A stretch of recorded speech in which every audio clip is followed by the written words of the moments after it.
Kim Anderson, our crop marketing specialist, joins us now. And Kim, we saw a 31-cent price jump with wheat. Talk about that.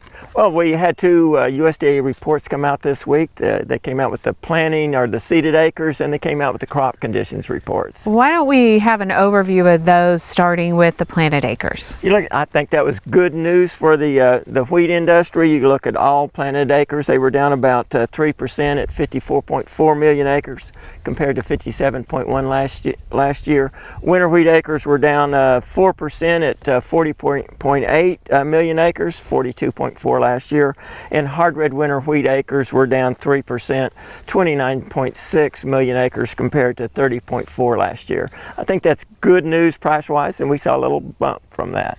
And then in terms of crop conditions, how did that play in? Well, there's been a lot of talk out in the industry and from producers about how bad the crop is, but you look at the crop conditions reports. Now, they're by state.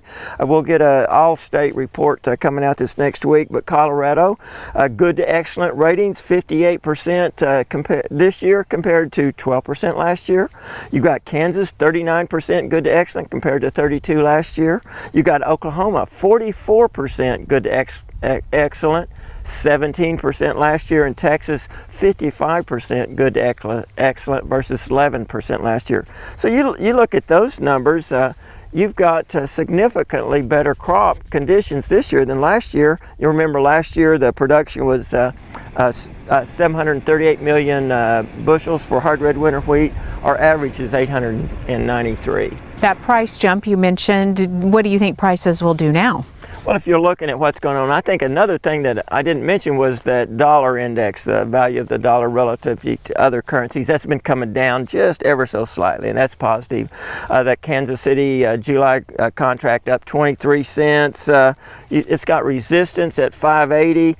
Support at 540. It's pounding against that $5.80. If it can break through that, we got another 40-cent up move. And what do you think will be the major determiner of that? What it's going to take is some weather and lower production, either in the United States or in some foreign country. And we've been hearing about some problems in Russia, Ukraine, but those reports are mixed. Okay, Kim Anderson, thanks a lot. We'll see you next week.